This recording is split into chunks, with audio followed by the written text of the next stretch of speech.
نحمدہ ونصلی علی رسولہ الکریم اما بعد فاعوذ باللہ من الشیطان الرجیم بسم اللہ الرحمن الرحیم اللہم صلی علی سیدنا محمد النبی الامی وعلی آلہ وبارک وسلم۔ شروع اللہ کے نام سے جو بڑا مہربان اور نہایت رحم کرنے والا ہے۔ بیسٹ قرآنی وظائف کی طرف سے ہمارے تمام بہن بھائیوں کو السلام علیکم ورحمۃ اللہ وبرکاتہ۔ تو امید کرتے ہیں کہ ہمارے تمام بہن بھائی خیریت سے ہوں گے۔ تو آج جو وظیفہ میں آپ کو بتانے لگی ہوں وہ آپ نے رمضان المبارک کا چاند دیکھنے کے بعد فوراً کرنا ہے۔ تو ویڈیو شیئر کرنے سے پہلے میں آپ سے ریکویسٹ کرنا چاہوں گی کہ اگر آپ ہمارے چینل پر نئے ہیں یا پہلی دفعہ ہمارے چینل کو سن رہے ہیں تو ہمارے چینل کو لائک کریں، شیئر کریں، سبسکرائب کریں تاکہ ہر آنے والی ویڈیو آپ کو مل سکے۔ تو آج جو وظیفہ میں آپ کو بتانے لگی ہوں وہ خصوص جو ہے وہ رمضان المبارک کے ساتھ خاص ہے۔ یعنی جب آپ کو معلوم ہو جائے کہ رمضان المبارک کا چاند نظر آ گیا ہے تو آپ نے اس وظیفے کو کرنا ہے۔ یہ وظیفہ کرنے سے آپ کا پورا سال بہت ہی بابرکت گزرے گا۔ اللہ کریم آپ کو تمام مصائب اور پریشانیوں سے دور رکھیں گے اور آپ کو کبھی بھی رزق کی تنگی نہیں ہوگی۔ اللہ کریم آپ کو رزق سے مالا مال کر دیں گے اور فقر و فاقہ کبھی بھی آپ کے قریب نہیں آئے گا۔ تو آپ نے اس وظیفے کو ضرور بضرور جو ہے یہ کرنا ہے۔ اور یہ وظیفہ قرآن مجید کی سورت پر مشتمل ہے اور یہ سورت بہت ہی بابرکت والی سورت ہے اور یہ سورت انسان کو فقر و فاقہ سے محفوظ رکھتی ہے۔ جس نے بھی اس سورت کو زندگی کا معمول بنا لیا تو اللہ تعالیٰ نے غیب کے خزانوں سے اسے مالا مال کر دیا۔ تو سورت واقعہ کی فضیلت کے حوالے سے میں آپ سے ذکر کرنا چاہوں گی، کیونکہ سورت واقعہ جو ہے وہ مکی سورت ہے، یعنی سورت واقعہ جو ہے وہ مکہ میں نازل ہوئی ہے۔ اور سورت واقعہ رزق کے خزانوں سورت واقعہ کو رزق کے خزانوں کی سورت کہا جاتا ہے۔ یعنی جو شخص بھی اس سورت کو پڑھتا ہے اور اللہ کریم اسے رزق سے مالا مال کر دیتے ہیں، اس سے رزق کی تنگی کو دور کر دیتے ہیں۔ تو یہ سورت صرف رزق کی تنگی کو دور نہیں کرتی بلکہ یہ ہم دوسرے مسائل کے لیے بھی پڑھ سکتے ہیں۔ جیسا کہ آپ کو پتہ ہے کہ قرآن مجید اللہ کی نازل کردہ کتاب ہے اور قرآن مجید ہمارے لیے ہدایت یافتہ کتاب ہے۔ قرآن مجید میں اللہ تعالیٰ نے شفا رکھی ہے اور قرآن مجید ہمیں زندگی گزارنے کے طریقے بتاتا ہے، زندگی گزارنے کے اصول بتاتا ہے کہ ہم انسان ہونے کے ناطے اپنی زندگی کس طرح گزاریں۔ تو یہ جو سورت واقعہ ہے یہ صرف رزق کی تنگی کو دور نہیں کرتی بلکہ دوسرے مصائب اور پریشانیوں کے لیے بھی ہم اس کا وظیفہ کر سکتے ہیں۔ تو اور اللہ رب العزت نے دنیا کے اور جو شخص جو ہے سورت واقعہ کو پڑھے گا اللہ رب العزت اسے دنیا کے خزانوں سے مالا مال کر دیں گے اور کبھی بھی فقر و فاقہ اس کے قریب نہ آئے گا۔ کیونکہ جب ہم کامل یقین کے ساتھ اللہ کی کتاب کو تھام لیں گے اور ہمارے دل میں یہ پختہ یقین ہوگا کہ ہم اگر اس سورت کا ورد کریں گے، اس کا وظیفہ کریں گے تو کبھی بھی اللہ رب العزت ہمیں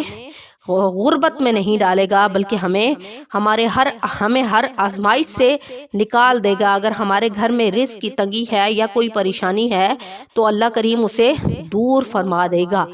تو جو شخص سورت واقعہ کا وظیفہ کرے گا اللہ رب العزت اس کو 7 نسلوں کو روزی کے خزانوں سے نوازے گا۔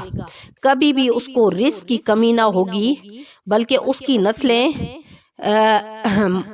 نسلیں جو ہے 7 نسلیں اس رزق سے عیاشی کریں گی۔ سبحان اللہ۔ تو یہ صرف فقر و فاقہ کو دور نہیں کرتی بلکہ یہ سورت اگر آپ اس کی تلاوت کا معمول بنا لیں گے تو جو بھی شخص ایسا ہے جو پریشان ہے، گھر میں اس کے پریشانیاں ڈیرا ڈالے ہوئے ہیں، یا مصائب اس کا پیچھا نہیں چھوڑتے، مصائب ہر وقت اس کو گھیرے رکھتے ہیں، تو اگر وہ شخص بھی روزانہ گھر میں سورت واقعہ کی تلاوت کرے گا تو اللہ رب العزت اس کو دنیا اور آخرت دونوں کی بھلائیاں عطا کریں گے اور دونوں کی پریشانیاں اس کی حل فرما دیں گے۔ تو میرے بہن بھائیوں، ہمیں کیا کرنا ہے کہ ہمیں ان چیزوں سے یہ سبق ملتا ہے کہ ہم قرآن مجید کی تلاوت کریں، یعنی قرآن مجید کی تلاوت کو اپنا معمول بنا لیں۔ تو کچھ صورتیں ایسی ہیں جس کو ہم روزانہ وظائف کے طور پہ کرتے ہیں، ہمیں ہر حال میں کرنی ہوتی ہیں۔ تو میرے بہن بھائیوں، تو آج جو میں آپ کو وظیفہ بتانے لگی ہوں وہ سورت واقعہ کے حوالے سے ہے، یعنی آپ نے کس طرح، تو اب چلتے ہیں وظیفے کی طرف کہ آپ نے کس طرح رمضان المبارک کا چاند دیکھ کر سورت واقعہ کا وظیفہ کرنا ہے۔ تو سب سے پہلے یہ ہے کہ جب آپ کو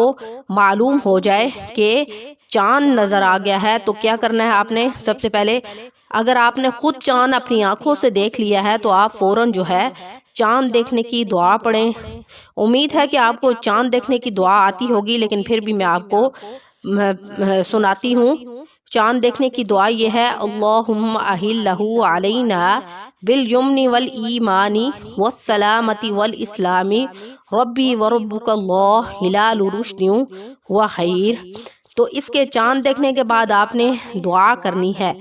تو اگر آپ نے چاند خود دیکھ لیا ہے تو پھر آپ اس کی دعا کریں، اور اسی طرح اگر آپ نے چاند نہیں دیکھا، کیونکہ ایسا ہوتا ہے کہ پہلے دن کا جو چاند ہوتا ہے وہ ہر جگہ نظر نہیں آتا، بلکہ وہ 5 یا 10 منٹ کے لیے ہوتا ہے۔ کوئی لوگ اس کو دیکھ سکتے ہیں اور کوئی لوگ اس کو دیکھ نہیں سکتے، اور اگر کسی نے نہیں بھی دیکھا لیکن اس کو معلوم ہو گیا ہے کہ یہ رمضان المبارک کا چاند نظر آ گیا ہے، ٹھیک ہے، تو کسی بھی جگہ اگر اس کو یہ معلوم ہو گیا ہے کہ رمضان المبارک کا چاند نظر آ گیا ہے تو اس کو چاہیے کہ وہ فوراً وضو کرے،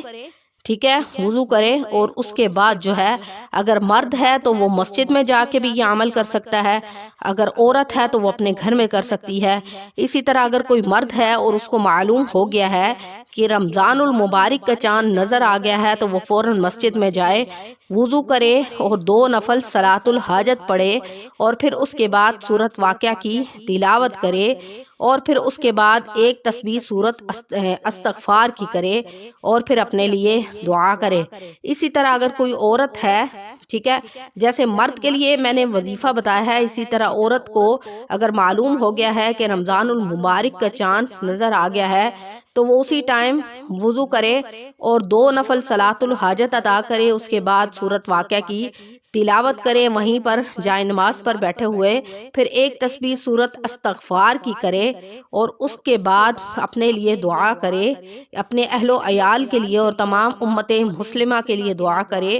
اور جتنی بھی اس کی پریشانیاں ہیں، جتنی بھی اس کی حاجات ہیں، یہ جو بھی اس کے مقاصد ہیں، اس کے لیے وہ دعا کرے۔ جس پریشانی میں مبتلا ہے اس کے لیے دعا کرے، اگر رزق کی تنگی ہے تو اس کے لیے دعا کرے، اگر کوئی بے اولاد ہے تو اولاد نرینہ کے لیے دعا کرے کہ اللہ کریم اسے اولاد سے نوازے۔ غرض کے اس عمل کرنے کے بعد آپ اپنی ہر حاجت، ہر مقصد اور ہر پریشانی کے لیے آپ دعا کر سکتے ہیں۔ تو امید ہے کہ آپ کو یہ وظیفہ اچھے طریقے سے سمجھ آ گیا ہوگا، اور آپ نے کیا کرنا ہے کہ اس وظیفے کو خود بھی کرنا ہے اور بھی آگے اپنے بہن بھائیوں کو شیئر کرنا ہے، تاکہ اور لوگ بھی اس عمل سے مستفید ہو سکیں اور اپنے رب کے آگے اپنے رب سے دعا کریں اپنے لیے اور اپنے مقاصد کے لیے اور اپنی پریشانیوں کے لیے۔ تو امید ہے کہ آپ کو وظیفہ اچھے طریقے سے سمجھ آ گیا ہوگا۔ تو انشاءاللہ نیکسٹ ویڈیو کے ساتھ آپ کی خدمت میں حاضر ہوں گے، اور آپ نے کرنا کیا ہے، جیسا کہ ہر دفعہ میں آپ کو بتاتی ہوں کہ آپ نے جو بھی وظیفہ کرنا ہے وہ خلوص دل کے ساتھ کرنا ہے، نیک نیتی کے ساتھ کرنا ہے، اور یہ مد نظر رکھنا ہے کہ اگر میں یہ وظیفہ کر رہا ہوں تو اللہ رب العزت ایسا ہو نہیں سکتا کہ اس کا مجھے صلہ نہ دے یا مجھے اجر نہ دے، تو اگر آپ اس وظیفے کو کر لیں گے تو انشاءاللہ آپ کا نیا آنے والا سال بہت اچھے طریقے سے گزرے گا۔ اللہ تعالیٰ آپ پر اس نئے آنے والے سال میں اپنا رحم و کرم نازل فرمائیں گے، آپ کے حالات اچھے ہو جائیں گے، آپ کے رزق کی تنگی دور ہو جائے گی، آپ کی ہر حاجت، ہر مقصد اور ہر پریشانی سے آنے والے سال میں اللہ رب العزت آپ کو محفوظ رکھیں گے۔ تو انشاءاللہ آپ نے اس عمل کو خود بھی کرنا ہے اور آگے بھی اپنے بہن بھائیوں کو بتانا ہے تاکہ اور بھی میرے بہن بھائی اس عمل سے مستفید ہو سکیں۔ تو انشاءاللہ نیکسٹ ویڈیو کے ساتھ آپ کی خدمت میں حاضر ہوں گے۔ وآخر دعوانا ان الحمد للہ رب العالمین۔ السلام علیکم ورحمۃ اللہ وبرکاتہ۔